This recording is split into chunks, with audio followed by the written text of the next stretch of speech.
Helldivers 2 is a game full of smart mechanics, from little things like the way your gun aim sways to feel chunky, all the way up to the major orders that act as a meta-storytelling device. One of them that's carried over from the original game stands above all the rest though, and it's because it connects several other mechanics together in a way that's familiar and new at the same time. The Helldivers version of a Call of Duty kill streak are Stratagems. They differ though in that they're not only all available from the start of a match, but are also activated in a unique way.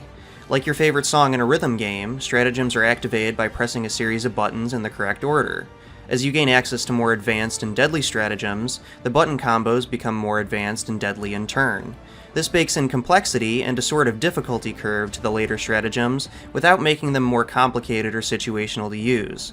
This activation method is also used for various objectives like calling an evac, making it all the more important to know your lefts from your rights. In this way, Helldivers takes a simple and familiar concept like rhythm game button sequences and simplifies them even further by taking the rhythm out. Instead, the rhythm comes from how fast you can mash in the correct sequence before the onslaught of commie bots overtakes you.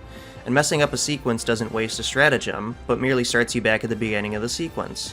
These factors culminate in a mechanic that adds a ton of intensity to each fight while minimizing frustration and allowing players to improve a skill that isn't shooting in a shooter game. You can kinda think of a Helldiver's stratagems like a character's abilities in a MOBA, where their primary weapon would be their basic attack. You'll be flinging off these big bombastic weapons because they're the most flashy and effective, but at some point you'll have to rely on the basics because of the cooldowns involved. This flow of weaving between the two and knowing when the best time is to drop a tactical nuke creates a combat style that has more in common with Overwatch than Left 4 Dead, which Helldivers takes heavily from in other aspects. Because of this, even though Helldivers 2 is a shooter, a lot of the damage you do isn't going to be with the weapons you spawn in with. Instead, being the true patriots that they are, Helldivers utilize the full arsenal of Super Earth. Powerful stratagems that range from handheld weapons like the Quasar Cannon to rapid aerial bombardments like the Eagle Strikes are at their disposal. These will be necessary, especially at higher difficulties, where you'll frequently encounter enemies that are resistant or practically immune to small arms fire. And don't worry, all of them can kill your fellow Helldivers too. The ability to freely mix and match all these devastating weapons with no restrictions gives each player the flexibility to feel like they can succeed and play a role in every match. This is something that many games struggle with, and while it isn't a one-size-fits-all solution, this version of a classless system serves Helldivers co-op format very well, because not only can you help out your teammates and beat the hardest missions with meta builds, you can also fuck around and bring all turrets while your friends are trying their hardest with their meta builds. Or you can bring all handheld stratagems and supply your whole team, freeing them up to bring other weapons. The variety and flexibility of stratagems is just as important of an aspect as their unique activation method. Allowing players to choose which ones they want to purchase first, with some limited restrictions based on level, is fantastically freeing. And combining this with the fact that they don't need to be upgraded or ranked up, and instead come off the rack at full strength, allows new players to quickly provide important firepower, even to a team filled with death captains.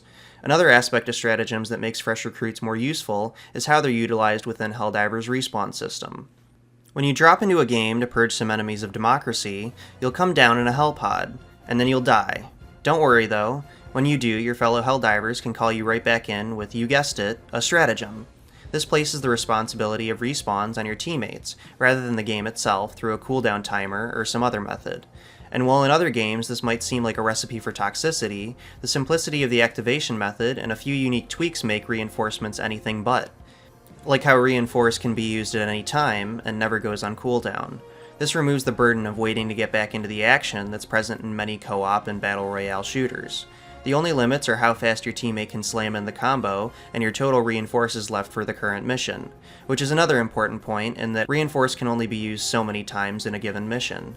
While the individual battles and deaths place tension on the players from a low-level tactical perspective, this limited amount of reinforcements adds tension on a higher-level strategic scale. Having to keep track of the micro and macro stages of a battle draws comparisons again to MOBAs, and even strategy games, where players are constantly juggling information and possible outcomes to make the best choices in any given moment. And while Helldivers doesn't have nearly the same mechanical complexity as those games, it does get some of the same effect in creating tension around key decisions through the use of stratagems. Plus, utilizing stratagems for respawning, in addition to factors that limit the impact of death, like being able to quickly pick up your lost gear, allows friendly fire to not feel as punishing, and gives room for players to embrace the comedy in it. and their ability to do massive damage to key enemies helps players shake off their past mistakes a bit more easily. I don't think anyone would really argue against the fact that stratagems are Helldivers' defining mechanic. It just so happens to be the smartest one, too. The combination of a frantically familiar activation method, a mouth-watering variety of ways to spread democracy, and the ability to get your friends back in the fight at the press of a few buttons ties several key aspects of the game together beautifully. And of course, the greatest reason stratagems are so smart is because of how they prepare you for the real game. What is this? That's what $20 gets you.